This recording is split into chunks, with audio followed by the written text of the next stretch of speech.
Oi, gente, vamos lá, seguindo a nossa sequência de aulas aí sobre renda variável. A gente já falou um pouquinho do mercado acionário brasileiro, né, como é que funciona. Agora eu quero entrar no assunto muito legal que é o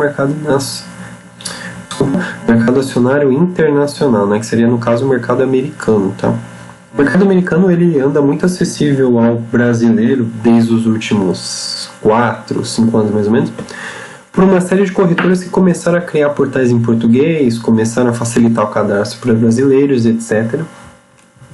Tem duas corretoras que eu recomendo muito, que é a Avenue, que é a que eu vou usar aqui no exemplo, e a Pass4. Tudo bem? São duas corretoras que o cadastro é muito simples, tá?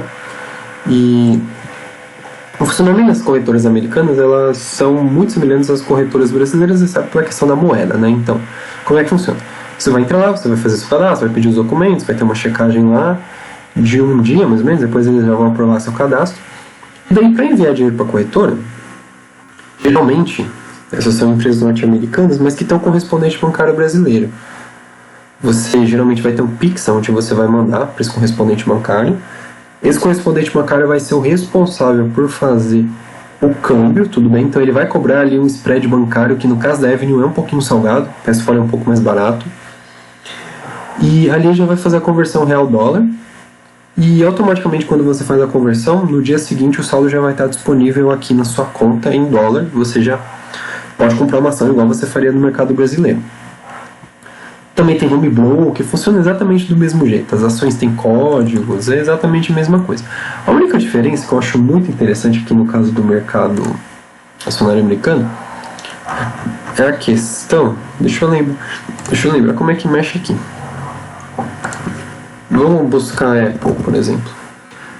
É a questão do mercado fracionário, porque o mercado fracionário americano ele é realmente fracionário, né? Porque o mercado fracionário brasileiro, você tem aqueles pacotinhos de 100 ações que podem ser divididos em até uma ação, né? Que é realmente o preço que a gente vê na cotação ali da bolsa, né? Por exemplo, uma cota de Petrobras vale aí 28, acho que deve estar uns R$25 mais ou menos.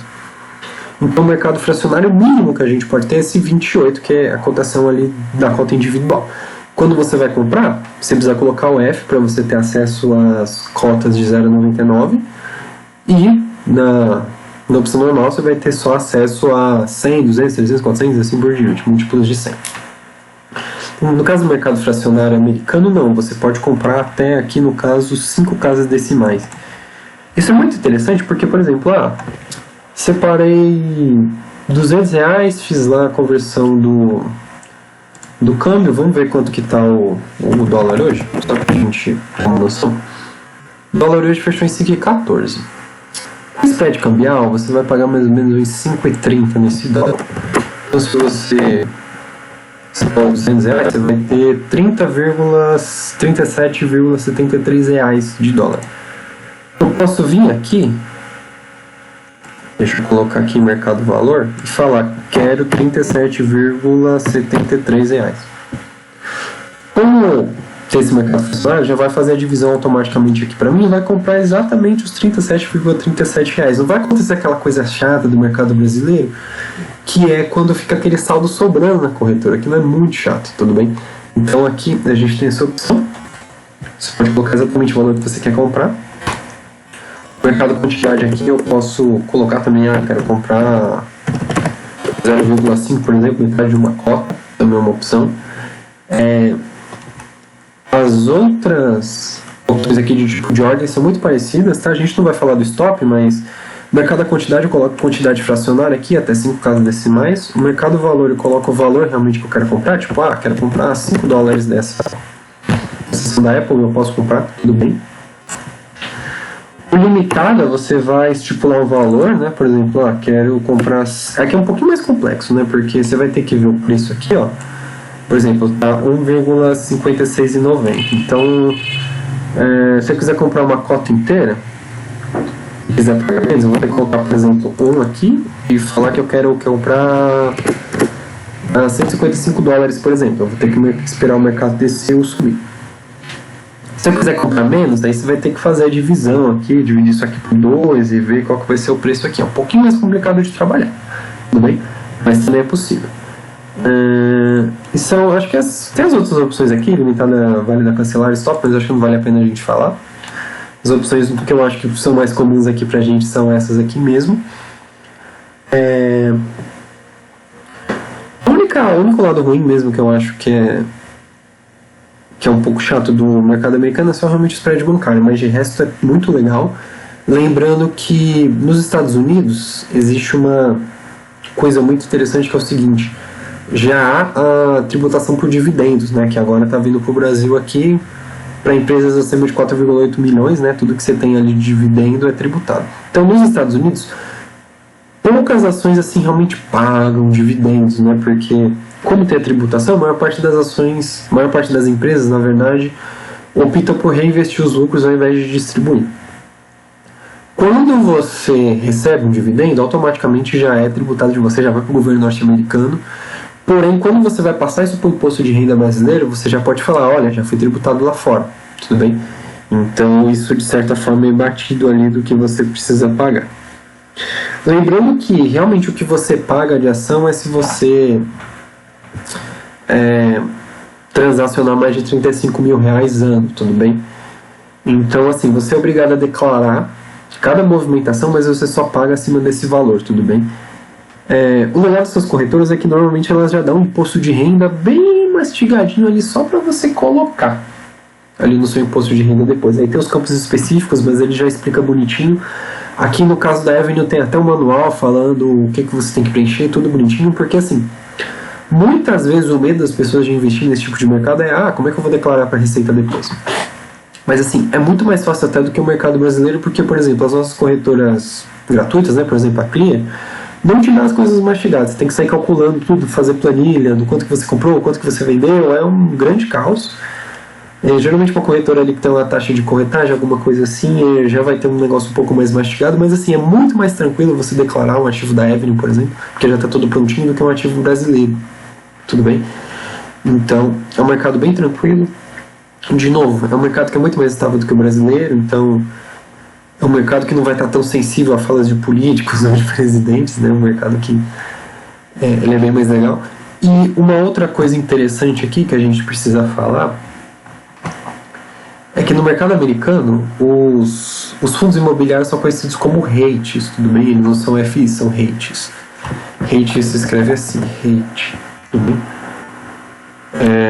E esses REITs, eles, olha que interessante, diferente daqui, né, que todos os fundos imobiliários pagam dividendos, essa é a grande atração do fundo imobiliário, lá não paga dividendo, muitas vezes por conta das questões tributárias, ou paga com menos frequência, não vai pagar mensal, né? Então tem essa questão aí com os REITs. Outra coisa muito interessante é que os tesouros diretos, né, que são os treasures, você já compra direto aqui. Escrevi treasure, não. Escrevi treasure, eu esqueci.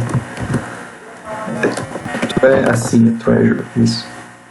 Aqui você já tem todos os tesouros diretos aqui do mercado americano já listados aqui. São os chamados treasure bonds. Você vai escrever errado com Y. Já fica tudo aqui pronto pra gente comprar. Não tem um negócio, né, que nem as nossas corretoras que é separada, meio que o mercado paralelo, né, o tesouro direto, apesar de ser negociado na B3 também, que é a nossa bolsa brasileira, vai tudo junto, o mercado só, listado como uma ação mesmo, você compra, vende, fica tudo bem. E tem umas outras opções mais interessantes, né, porque tem muito ETF na Avenue. O que é um ETF? O ETF é como se fosse o fundo de investimento que a gente conhece aqui no Brasil, só que ele também é negociado em bolsa. Assim como os fundos imobiliários são negociados em bolsa, os fundos de investimento também são negociados em bolsa, né? Aqui não, aqui você tem uma corretora que meio que conecta ali com os bancos e vai comprando, lá não. Ou que vai listando, né, e vai conectando todo mundo. Aqui não, é tudo em bolsa, tesouro direto, fundo. Então eu posso comprar ouro aqui se eu quiser. Já compro fundo de ouro, tem o gold, tem o... esqueci o fundo de prata, vou colocar silver aqui. Acho que é SLV. Mas tem vários fundos de prata, na verdade. Aqui o mais comum eu sei que é SLV. Aqui Silver Trust, ETF, você consegue comprar cobre. Tem os fundos temáticos, né, que nem a gente tem aqui que a gente mostrou na nossa aula, fundo de games, fundo de cripto. empresas que são muito ligadas a cripto, então você vai conseguir acompanhar o mercado aí de criptoativos comprando esse tipo de ação. Então é um mercado muito dinâmico, muito estável e que, de novo, né, vale muito a pena a gente olhar, porque além de ser mais estável, está em dólar, que é uma moeda bem mais forte do que a brasileira. Tudo bem, gente? Eu acho que no geral é isso. O processo de compra é muito semelhante do nosso, né? Você tem que ver lá o nome da sua empresa, ver qual que é o código, colocar aqui, colocar o valor e comprar. Depois, para vender também é um processo bem simples, né? Basicamente aquela tela de compras que você vai vender. E uma coisa interessante é o seguinte: você tem empresas brasileiras listadas lá em Nova York. Aliás, lá nos Estados Unidos. Não, hoje em Nova York. Você tem a Petrobras, você tinha a Oi, eu não sei se ainda tem. Não tem mais a Oi, eu acho, mas até um tempo atrás tinha a Oi. Stone, né, que é o banco digital aí. Não sei se aqui ainda tem Stone. Eletrobras, eu não sei se tem. Tem Eletrobras, ó. Tem também uma outra ação, gente, que eu esqueci. Enfim, tem várias empresas brasileiras aí que são listadas lá fora. Eu acho que a XP também abriu capital lá fora. XP Investimentos, XP aqui também. Tem uma série de empresas brasileiras que você pode comprar lá fora, tudo bem? Então é um mercado bem interessante. Claro, na maior parte dos casos, né, por exemplo, Petrobras, é muito mais compensável a gente comprar aqui mesmo, porque você não paga spread cambial, tudo bem? Mas só para vocês saberem aí, tem empresas de vários lugares do mundo na Bolsa Americana, então já te dá uma exposição internacional muito interessante, tudo bem? Então, acho que no geral é isso, gente, sobre o mercado americano. Qualquer dúvida, deixa aqui nos comentários, mandem dúvidas lá no grupo.